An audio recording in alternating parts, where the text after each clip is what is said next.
Hi guys, कैसे हैं आप लोग? कैसे चल रही तैयारियां, एग्जाम प्रिपरेशंस से अगर बात की जाए तो सर यहाँ पे फाइनली टिप्स दी जाए जिसको बोलते हैं MEG 11 that is American novel. अब इसको कैसे प्रिपेयर करना है, क्या स्ट्रेटेजी रहेगी। तो आज की क्लास में हम डिस्कस क्या करने वाले सर? आज की क्लास में हम डिस्कस करने वाले mock test paper for MEG 1। अगर प्रिपरेशन अभी तक कर लिए तो दैट्स माय बेटर पार्ट, और आज हम समझेंगे क्वेश्चन हमें आते हैं या नहीं आते। तो इसके साथ साथ हम जानेंगे सर इस बार का पेपर क्या होगा, पेपर का पैटर्न क्या रहने वाला है, किस तरह हमें तैयारी करनी है, कौन कौन से बेसिक टिप्स हैं जो मैं लूंगा। तो उसके लिए काम करना है, please have a notebook and a pen so that you can write down what I'm going to in this particular class. Along with that, you need to check out कि यार कितना पेपर आता है। तो अगर सब ठीक रहता है तो गाइस नेक्स्ट वीक आपका एग्जाम था, तो आपने कहा सर नेक्स्ट वीक एग्जाम था तो तैयारी कितनी थी अभी पता लग जाएगा। लेकिन अब हमारे पास टाइम स्लॉट है। अगर आप देखते हो नोटिफिकेशन एग्जामिनेशन डेट को भी पोस्टपोन कर दिया गया, इवन असाइनमेंट डेट्स को भी 15 जून तक पोस्टपोन कर दिया इन्होंने। तो ये कंफर्म है कि एग्जाम्स जुलाई और अगस्त में होने वाले। तो ये हम अच्छी तरह क्लियर कर चुके हैं। अब हमने दिमाग लगाया कि यार अब पेपर की प्रिपरेशन कैसे करनी है, कैसे हाईलाइट करेंगे। और पर्टिकुलरली इस पेपर की बात करूं मैं अमेरिकन नॉवल की, तो ये स्कोरिंग पेपर है। तो गाइस जब ये स्कोरिंग पेपर है तो इसकी प्रिपरेशन बहुत अच्छे से होनी चाहिए। तो उसके टेस्ट बताऊंगा एट द लास्ट वीडियो। पहले डिस्कस करते हैं मॉक टेस्ट पेपर को। अब ये मॉक टेस्ट पेपर में हमारे पास क्या क्या है, किन चीजों को ऑन टिप कर लेना है that be easy for all. चलो यार शुरू करते हैं। सबसे पहले क्लियर कर लेते हैं आपका पेपर दो सेक्शन में होने वाले के चांसेस इस बात पूरे की दो सेक्शन होंगे, section A and section B. Section A में होंगे दो क्वेश्चन जिनमें से आपको एक करना ही करना है। You don't have much choice. तो आपने कहा सर पहले सेक्शन ए में दो क्वेश्चन जिनमें से एक करना है, then in section 2 you are going to have 6 और 7 क्वेश्चन जिनमें से आपको सिर्फ 4 करने हैं। तो वहां ऑप्शन बढ़ जाएगी, कोई 2-3 आप छोड़ सकते हैं। Let's start the question. सबसे पहला फर्स्ट क्वेश्चन सेक्शन ए। तो गाइस प्लीज लिख लें, अगर मैं लिखूं तो टाइम ज्यादा लगेगा और मैं नहीं चाहता। तो यहां हम कहते हैं शॉर्ट टाइम हम ज्यादा काम कर लें, ज्यादा बेटर रहेगा। तो first question from the section A that is American novel 19th century. I repeat, American novel of the 19th century reflect the ideal of individual liberty. So 19th century जो American novel हुआ करते थे तो एक idealism deal करते थे। किस चीज की? That is individual liberty.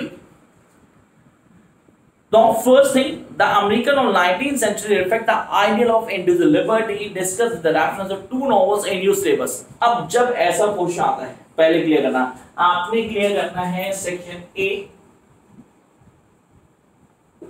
Sir यहां पे क्वेश्चन था इंडिविजुअल लिबर्टी को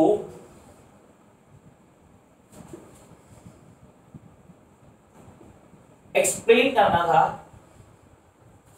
with the help of any two of novels of your course. Whenever question read like this come in a paper, तो आपके पास मैक्सिमम चांसेस होते हैं कि ना 100% बच्चे क्या करते हैं, यही ऑप्ट करते हैं, छोड़ यार सब कुछ यही लिखूंगा। क्यों? क्योंकि समरी तो लिखनी है। मैंने इस क्लास में सिर्फ ये क्लास बनाने का रीजन था कि मॉक टेस्ट सीरीज दे दिए, वो तो आप लोग प्रिपेयर कर रहे होंगे डेफिनेटली में। लेकिन मॉक टेस्ट इस दिन का बेसिक पर्पस ये होता है कि बच्चों को बता दिया कि यार ये अटेम्प्ट करना, ये मत करना। तो मैं क्लियर कर दूंगा ऐसा क्वेश्चन अगर सेकंड वाला क्वेश्चन जो भी होगा भी वो अगर आता है तो आप इसको अटेम्प्ट नहीं करेंगे। आई रिपीट माय वर्ड्स, अगर ऐसा क्वेश्चन होता है और सेकंड क्वेश्चन जो भी है वो क्वेश्चन अगर आपको आता है बहुत अच्छे से, तो please do not attempt this question. Reason I let you know. The first thing, 100 में से 99.9 स्टूडेंट्स क्या करेंगे, समरी लिख के आ जाएंगे उन दो नॉवेल्स की जो उसने नहीं मांगी। उसने आपसे मांगा इंडिविजुअल लिबर्टी के कॉन्सेप्ट को क्लियर करना है। How you going to identify the individual liberty? Yes I can clear the individual liberty sir किससे? सर द ग्रेट गैट्सबी को ले सकता हूं मैं, उसमें इंडिविजुअल लिबर्टी को हाईलाइट करता हूं, पूरा कॉन्सेप्ट को बता सकता हूं। पहले हाईलाइट करूंगा basic concept individual liberty and the basic characters those been avail there. Then सिजिल लेटर की बात करता हूं सर, कलर पर्पल को ले लूंगा। कलर पर्पल पूरी तरह से इंडिविजुअल लिबर्टी को हाईलाइट करता है। सर लॉस ऑफ मोहिकन्स भी हाईलाइट करता है। अगर आप बोलते हो द कैच एंड द रे डेफिनेटली इंडिविजुअल लिबर्टी को हाईलाइट करता है, साइकोलॉजिकल नॉवल हो। लेकिन जब मुझे कॉन्सेप्ट को पता है, आप सोच के देखो आपके दिमाग में क्या आता है। सबसे पहली चीज आपके दिमाग में आती है क्वेश्चन देखते ही कि यार समरी लिख के आएंगे कि नहीं दोनों नॉवेल्स की, तो ये तो अटेम्प्ट नहीं करना आपने। पहला क्वेश्चन क्लियर हो गया। Then jump to the second question. We are having the second choice. Write a short note of the following. Number 1 is a preparatory school system. Now, what is the preparatory school system? Now you can take an example through the Catch in the Rye. Then second, American fiction 1920s. हाँ, अगर मैं एक question करता हूँ, अगर मेरे को आता तो मैं यही करूंगा कि यहाँ चांसेस पूछूंगी मेरे को मैक्सिमम स्कोर होगा.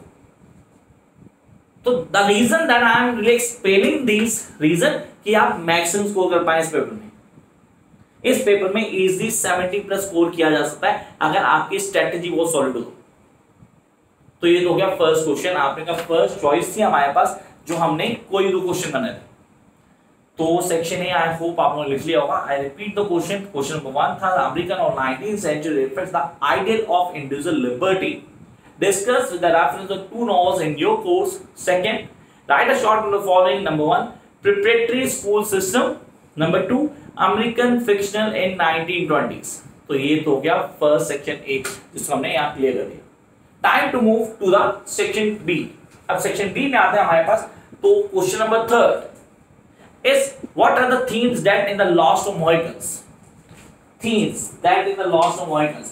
अब आपको अगर याद हो तो मैंने क्या बोला था? मैंने कहा था कि मैं बताऊंगा साथ साथ कि पेपर को कैसे प्रिपेयर करना है. जब भी आप किसी नॉवल को पढ़ते हैं, नॉवल की 3 चीजें क्लियर करनी है. टाइटल एप्रोप्रिएटनेस, उसके कैरेक्टर्स, थर्ड थीम या आप बोलो मोटिव्स. ये 3 चीजें आपको सारे के सारे नॉवल जो भी आप पढ़ते हैं, कुछ 6-7 जो आपने फिक्स होंगे या 6-7 है इनको मैंने करना है. तो उन 6-7 नॉवल में आपने 3 चीजें बहुत इंपॉर्टेंट करनी है. फर्स्ट, आपने एप्रोप्रिएटनेस टाइटल को क्लियर करना है. Second, we need to clear the characters and the third, we need to deal with the motives और द थीम्स. तो यहां स्ट्रेट फॉरवर्ड क्वेश्चन पूछा गया. द क्वेश्चन थर्ड प्लीज देख लिया हो तो बेटर है, नहीं लिखा तो दोबारा लिखें. What are the themes that in the last of Mohicans. The last of Mohicans में कौन कौन सी थीम्स हाईलाइट की गई हैं वो सारी बतानी है. स्ट्रेट फॉरवर्ड आंसर लिख सकते हैं. You can see in the notes of mine, उनमें सारे के सारे दिए हुए हैं पूरे डिटेल में आपके पास. Jump to the question number 4. How does landscape evoke the feeling of pity. How does landscape evoke the feeling of pity in Cooper's Leatherstocking Tales? Explain Leatherstocking Tales. Sir ये कहाँ से आया sir? How do we get to know that ये कहाँ से आया? तो इसके लिए पूरे नॉवल ऑन टिपोलॉजी और अगर आपने पढ़ा तो उसमें थीम से पूरा क्लियर किया हुआ है. Jump to the next question. Here we are. In the Light in August, I repeat, in Light in August, Faulkner central concerns is with the relation between man's social role and a private being. This is really a good question. लेकिन हाँ ये कहीं ना कहीं student को बहुत confuse कर देता है कि यार it is in which sense कि यार कहाँ से पूछ दिया गया, मतलब समझ नहीं आया कि है क्या.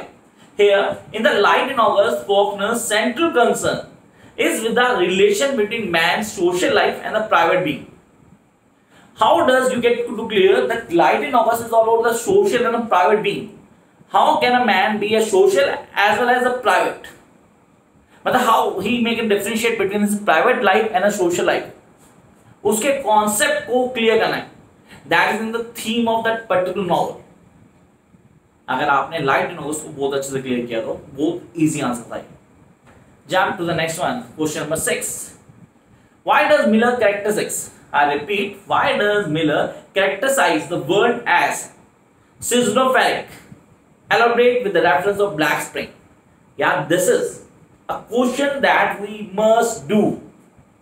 अब जैसा मैंने बोला 3 चीजें मेंशन की, टाइटल, कैरेक्टर और themes, and this is based on the character and theme. दोनों चीजों को लेके चलाओ, दोनों चीजों को बहुत अच्छे से नरेट किया है answer. So I repeat the question. Why does Miller characterise the word as schizophrenic? Elaborate or discuss the reference of Black Spring. Come up to the next question. Question number 7. Here we are. Discuss the impact of Freud and psychoanalysis as William Faulkner and Alice Walker. Sir, the Catch in the Rye is a psychological play that we know. अच्छा यहाँ पे मैं Alice walker की बात करूँ, उसके concept क्या है, क्या हाईलाइट हुए इसमें हमारे पास आए हैं. The question: discuss the impact of Freud, the psychoanalysis as William Faulkner and Alice Walker. तो दोनों के कॉन्सेप्ट को क्लियर करना है, हमें साइकोएनालिसिस क्या है उसके कॉन्सेप्ट को क्लियर करना है। इसकी वीडियो ऑलरेडी दी हुई है, मैंने पूरा आंसर डिफाइन किया हुआ है। तो प्लीज जिन्होंने अब तक सब्सक्राइब नहीं किया चैनल को सब्सक्राइब करें, जाएं प्लेलिस्ट में, आपको सारे आंसर मिल जाएंगे वहां। Come up to the question number 8, that will be last question we are having. Discuss the character of the Carrie as one of the first modern movement in American fiction. तो carry के character को clear करना है। अगर आपने ध्यान से देखा तो व्हाट आई हैव डन, मैंने शुरू से लेके आखिर तक सिर्फ 3 चीजों से सेपरेट किया। मैंने कहा characters, themes and title appropriation. अगर आप लोगों को ये चीजें आती हैं then you can give each and every answer perfectly. अब आते हैं बेसिक के ऊपर कि यार इस बेसिक को क्लियर करते हमें 2-3 चीजें बहुत स्ट्रेट फॉरवर्ड क्लियर करनी। आंसर लिखते हुए हमें आंसर के बेसिक कॉन्सेप्ट को समझना है। You guys need to clear the concept of writing the answer. अब आंसर कैसे लिखते हैं उसके कॉन्सेप्ट क्या है, क्या चीजें क्लियर करते हैं। तो अब 2-3 चीज समझ लेते हैं। पहली चीज, the way you need to write an answer. While you writing this answer, make sure सबसे पहले आप अपने आंसर को एनालाइज करेंगे। आंसर मीन्स उस क्वेश्चन के बेसिक कॉन्सेप्ट को क्लियर करेंगे। What the writer or the reader or the teacher want from your side. उसको आपसे क्या चाहिए, उसको पूरा एनालाइज को एक फ्रेम बनाएंगे। And then try to put the answer in quotes. कुछ कोट्स को प्रेजेंट करेंगे अपने आंसर में ताकि रीड करने वाला बहुत ज्यादा इंप्रेस हो आपकी रीडिंग से, that he knows the test too. And then deliver the answer. And remember, you cannot write down the summary directly. Maximum students think that we can write down the summary in novels or it's be easy part to write down the summary और सब कुछ ठीक हो जाएगा। Sorry, ये मत करना कभी भी। ऐसा करने से आप एक नेगेटिव इंपैक्ट क्रिएट करोगे जो आपके लिए बहुत नेगेटिव हो जाएगा। तो guys please don't do this.